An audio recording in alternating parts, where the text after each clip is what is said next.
Kaya niyo po kung basahin po sa inyo ang Juan Kabanata 3, talatang 1 na naghahalintulad sa pag-ibig ng Diyos. Sapagkat din na lamang ang pag-ibig ng Diyos sa katauhan, kaya binigay niya ang kanyang kaisa-isang anak upang ang sino mang sumampalataya sa Kanya ay hindi mapahamak kung hindi magkaroon ng buhay na walang hanggan.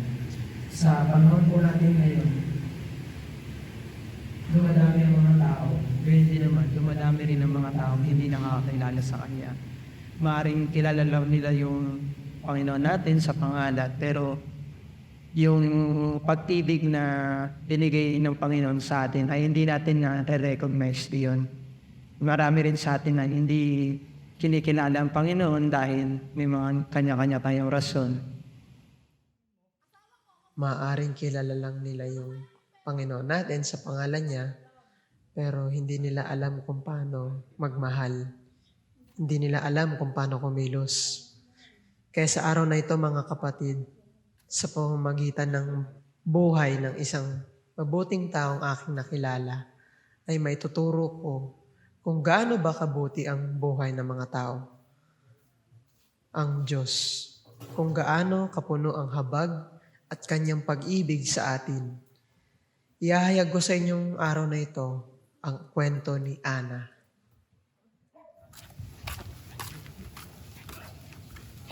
Minasagap ako magandang balita para sa'yo. Manghuhula. Tapusin ko na to. Magkano hula sa'yo, te? Mura lang. Lalo na pag naniwala ka.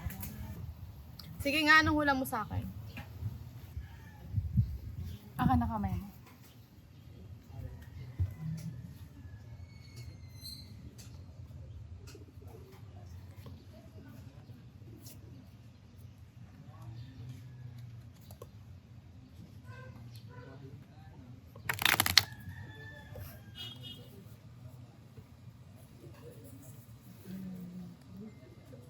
Pili ka. Ano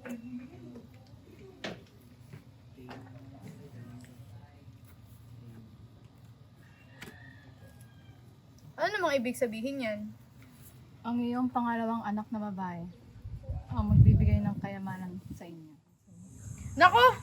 Malabo yan! Baka naman mamaya sinasarot-sarot lang ako ng hula mo ah. Oh!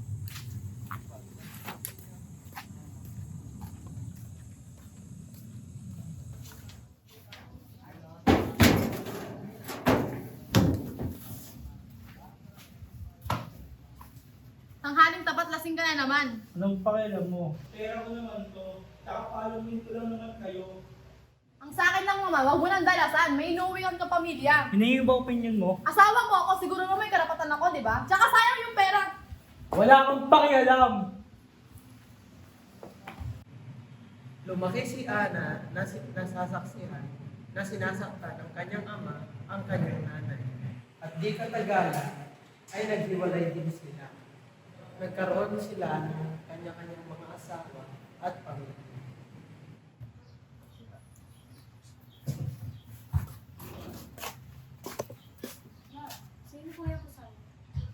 Siya nga pala si Tito Pedro nyo. Yung bago kong karelasyon. Paano na po si Papa? Hindi niya na tayo mahal. Huwag mo nang isipin yun, may iba ng pamilya yun.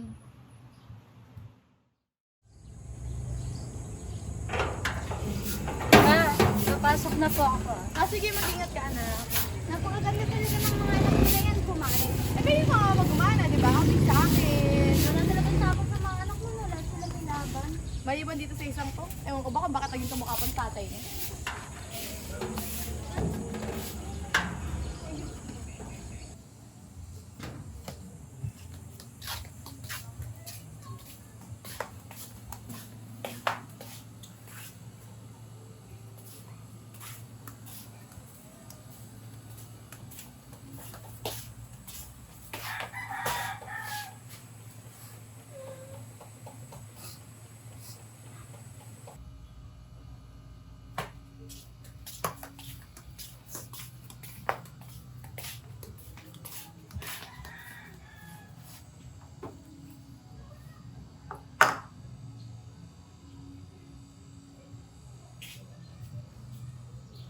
Bakit mo kinakain ulam ko?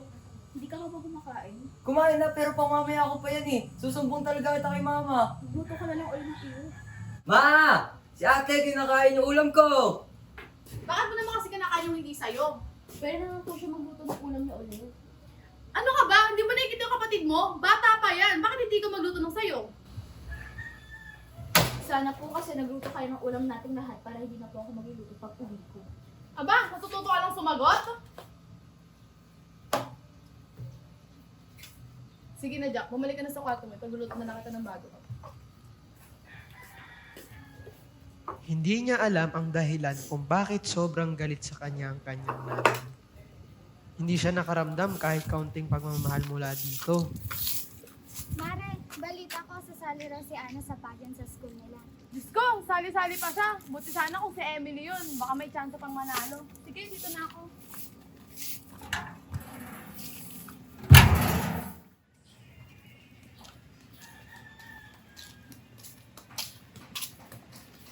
Ana, buti naman nakapunta ka. Salamat sa Diyos. Talagang po. Welcome po.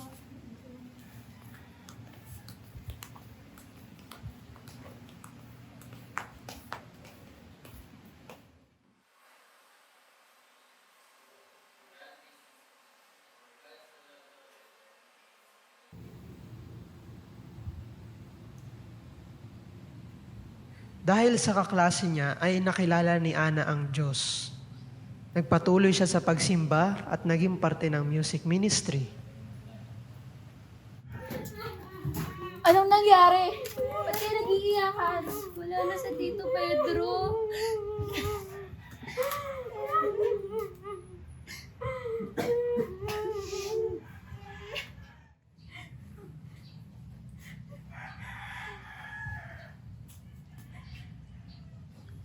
Pasensya na. Pero sa tingin ko, kailangan nyo na itong malaman agad.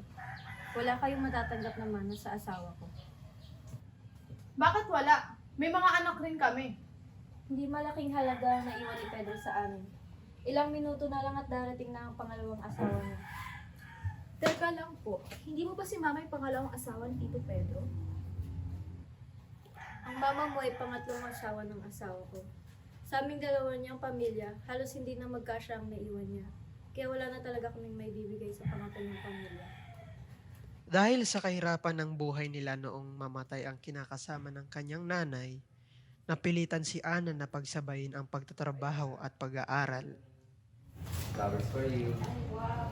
Salamat, Lola. Pwede ba kitang ayain ng mabas niya? Sige, tara. Tuloy ko lang bago ko. Sige.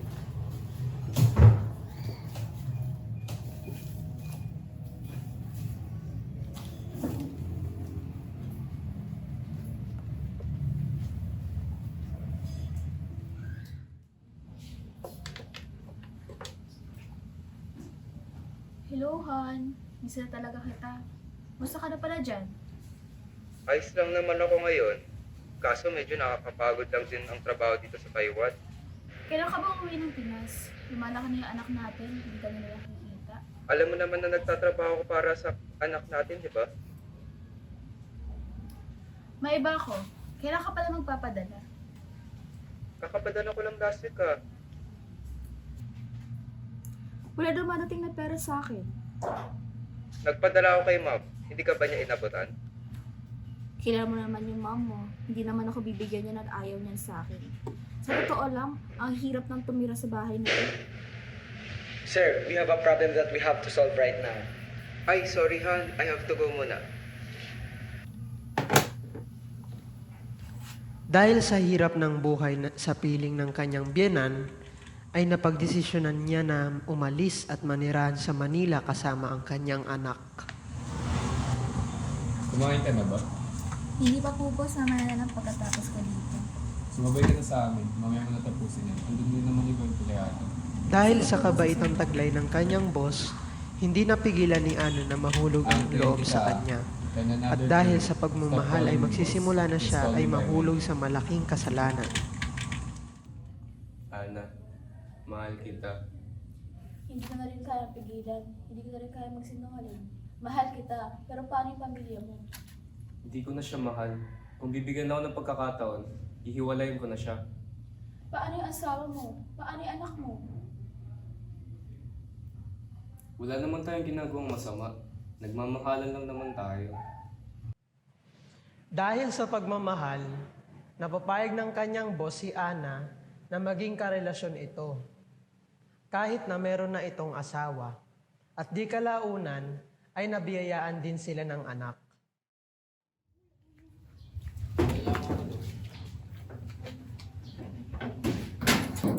Magandang hapon po. Kami nga po pala yung mga manggagawa ng Panginoon na pinadala niya po sa inyo para po magbahagi ng kanyang salita. Pwede po ba namin hingi ng konti po sa inyong minuto para ibahagi po ang nais iparating ng Diyos sa inyo? Sige, pumasok kayo.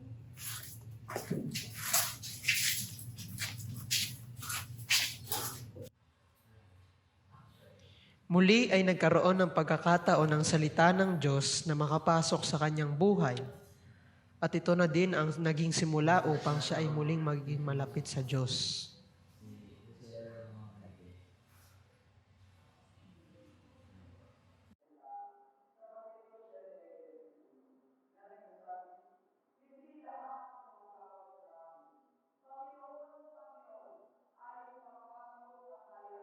Siya ay nakabalik sa pagsamba sa Diyos at kanya rin isinama ang kanyang mga anak upang maturuan ng aral sa Biblia. Ano ba may tutulong ko sa iyo, kapatid? Pastor, gusto ko na mabuti ng malaya sa sa'yo. Ikaw ko na Alam mo, ano ba nangyari sa iyo? Dahil nabulag po ako sa pagmamahal, pumatol po ako sa isang lalaki na may asawa na at nagbunga po ang pagmamahalan namin. Gusto ko na po magbalik loob sa Diyos. Ayoko na po mabuhay sa kasalanan na to. Isa lang mapapayo ko sa iyo, kapatid. Manalangin ka ng buong puso sa Diyos at magbulay ka sa kanyang salita. At pagkatapos, gawin mo kung ano ba ang sa tingin mo ang tama. Opo, Pastor. Panginoon, hindi ko alam kung paano magsisimula. Pero gusto ko mapalinis mula sa nagawa kong kasalanan. Forgive me.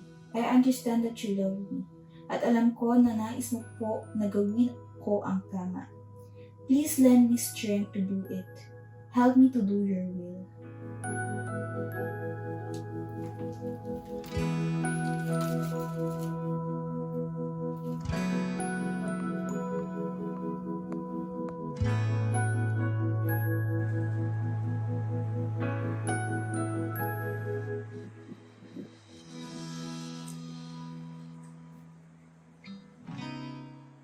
Pasensya na. Ngayon lang ako nakadiskarte ng oras. Kailangan na natin mag-usap ng masinsinan. Bakit? Anong meron? Hindi ko na kaya mabuhay sa ganitong sitwasyon. Mali ang desisyon natin. Pero kinakaya naman natin, di ba? Tsaka alam mo naman siguro na mahal kita, di ba? Minahal din naman kita. Pero mas mahal ko ang Diyos. Ayoko nang mabuhay sa kasalanan. Kasalanan ba ang magmahal? Hindi. Pero ang pagmamahalan kapareho na sa atin, oo. Buo na ang aking desisyon, Fidel. Kailangan na natin tapusin to. Paano na ang bata? Kaya kong buhayin ng mga anak ko. Huwag mo na kaming alalahanin. Kung hindi na kita mapipigilan, hindi mo rin ako mapipigilan magbigay tulong at sustento sa anak natin.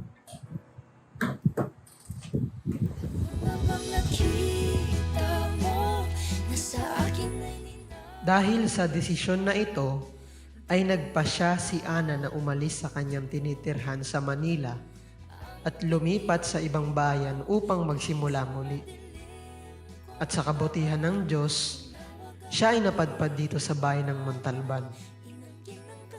Ayaw niya na maranasan ng kanyang mga anak ang kanyang naranasan. At naniniwala siya na mapapabuti ang mga anak niya kapag sila ay nagabayan ng maayos, lalo na kapag ang gabay ay mula sa mga lingkod ng Diyos. Napagpasyahan niyang i-enroll ang mga anak niya sa Christ the Foundation Christian Academy upang sila ay mabigyan ng magandang edukasyon na may halong paggabay tungo sa pagiging mabuting tao na naglilingkod sa Panginoong Hesukristo. At dito namin narinig ang kanyang istorya. Ako'y di nabibitaw. God can heal broken people. Hindi mahalaga sa Diyos ang nakaraan mo o kung ano man ang kasalanang nagawa mo. Ang mahalaga ay ang puso mong handa at nagnanais na sumunod sa Kanya. Hindi madamot ang Panginoon sa pag-ibig, mga kapatid. Maniwala man kayo sa hindi, pero kapag natagpuan nyo ang pagmamahal ni Jesus Christ ng Lord sa inyong buhay, masasabi rin nyo sa inyong mga sarili na wala na akong ibang hahanapin pa. Gaya ni Ana na nahanap ang tunay na pagmamahal sa Diyos. Sa paglipas ng panahon ay napagdesisyonan din niya na bumalik sa kanyang pamilya sa Bicol. At sa mga panahong iyon ay naramdaman niya sa kauna-unahang pagkakataon ang pagmamahal ng kanyang ina. Sa lahat ng pinagdaanan niya ay hindi siya iniwan ng Panginoon. Kung kaya naman inalay niya sa kanya ang lahat ng mayroon siya. Ngayon ay kasalukuyan siya nagpapatayo ng prayer mountain and campsite para sa mga Christians and youth na nais mapalapit sa Diyos. Ako'y di nabibitahan sa iyong pagdaman ng puso ko, ikaw. Ginawa mo ang lahat kahit di man ako tapat.